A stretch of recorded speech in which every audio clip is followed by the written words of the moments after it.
Welcome back to State of the Union. I'm Jim Acosta. Unprecedented. That is the word South Korea is using to describe the military threat by North Korea this morning. The South Koreans say North Korea's submarine fleet has disappeared from radar, and Kim Jong-un has doubled the number of troops along the border. Will the tensions explode into all-out war? And joining me now is Democratic presidential candidate and former Secretary of the Navy, former Virginia Senator Jim Webb. Senator Webb, thanks for joining us this morning. We appreciate it. Based on your experience in Asian affairs, how serious is the situation with North Korea? Obviously, every few years, it seems, the North Koreans are provocative. That typically means they want something in return for sort of lowering their military stance, their war footing. What is your sense of it when you look at it right now? Well, they're a very opaque regime. They're the most opaque regime in Asia in terms of trying to understand what their decisional process is. And, as a result, you have to be prepared for, unpredictable actions from them. At the same time, they should know, their military people should know, that if they really were to do something like that, they would lose badly. And we are the guarantor of stability in all of the Asian Rim. We have been since the end of World War II. I worked very hard on that, as you know, and for many, many years. And I would say in the long term here, I mean, the short term is we're going to go through a crisis, and hopefully this will not spill over because it'll be bad for them, but it'll be detrimental in the region. But in the long term, this is an opportunity for us to get a confidence builder with China. We've been having a lot of problems with China. This is an area where China has some influence and perhaps can help us resolve a situation. And is it your sense at all that the White House, that President Obama has not been firm enough, that has sort of encouraged North Korea, Kim Jong-un, to start playing games again? No, I just think the North Korean regime is, as I say, it's opaque and unpredictable. And I think in that particular spot in East Asia, I think we've sent the right signals. Okay. The questions that I would have with respect to this administration's policy have been the actions of China in the Senkaku Islands and then all the way down along the rim in the Spratlys, where they are clearly expanding their military presence, and I think we could do a lot more. Let me switch gears completely here, go to politics. Donald Trump, I'm sure you saw this, drew 30,000 people on Friday in Mobile, Alabama. Who would have thought this would have been the summer of Trump?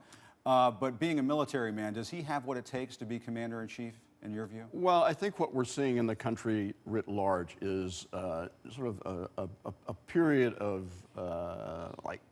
total discomfort, almost just getting it out of the system right now. And you're seeing a lot of worries among the American populace about their futures economically and culturally, and whether the leaders in Washington are really have really been taking care of them. So you see it in the Republican Party with people going to Trump on issues that are concerning their stability, their long-term stability. And you see it in the Democratic Party with people moving toward Bernie Sanders on issues on which I actually agree with respect to economic fairness. And Can you tap into this? Can you tap into that, do you think? I think when people calm down, and they're going to look for leaders who really can get things done, somebody who can bring people together. We have a record of, on all of these issues, economic fairness, social justice, national security, working together, that we would be able to, get into this in a very different way once things calm down, and they will. And let me ask you about this issue of women in combat, because that's been in the news this week, as you know. And in 1979, you famously wrote, "Women can't fight," and you drew upon your experience as a combat veteran. This week we saw the first female soldiers compete in the Army's rigorous Rangers School. I suppose you're going to take all of that back, aren't you? No, first of all, let's just say this. What were you doing in 1979? I was about 8 years old. Okay, So. All right. I mean, I came back from a very hard war where more than 100,000 Marines were killed or wounded. I had my views about how the political process should be dictating to the military the way that they make changes. And I didn't title that article, by the way. And if you read the article, it was a strong article on women in combat. But times have changed. They have changed. And if you look at my record as a government official, when I was Secretary of the Navy, I opened up more billets to women than any Secretary of the Navy in history. We did it by having the military talk to the political process. My record in the Senate was very clear on this. And I am totally comfortable now with the military being able to make these decisions in a way that that it goes to performance. And I'm very proud to look and see these two women are West Point graduates, and they went through the rigorous training, and the military should be able to decide how they would be used. Let me pose another military question to you, because this came up earlier this week, and Defense Secretary Carter said on Thursday that the Pentagon is looking into this list of people who used military email addresses to use this Ashley Madison website. I don't know if you saw this, but there were some instances where there were people using their Department of Defense accounts. As somebody who used to be a top official in the Pentagon, well, look, how would you handle that? I think that whole question is a large, millions of people question, and also it's more government-wide, not just Pentagon.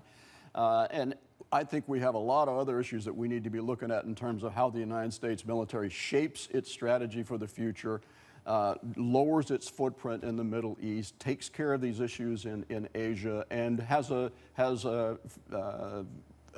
presence around the world that reflects our national strategy. Joe Biden, Elizabeth Warren, does that have you worried very much?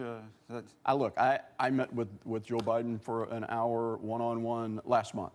I have great regard for Joe Biden, and I think his family and him personally have shown a tremendous amount of dignity over the past several months that have gained the respect of the whole country. He is the Vice President of the United States, and I have a high regard for him. Did he indicate to you that he is thinking about running, that this is something that's on his mind? I think private meetings are best left that way, and I wouldn't get into another individual's potential campaign, but it doesn't surprise me that he's sitting down and talking to someone who has a strong record on economic fairness issues. And you would obviously serve as his running mate. You don't want me as your vice president. Oh, is that right? Okay, all right. Senator Webb, we'll leave it there. Thank you very much.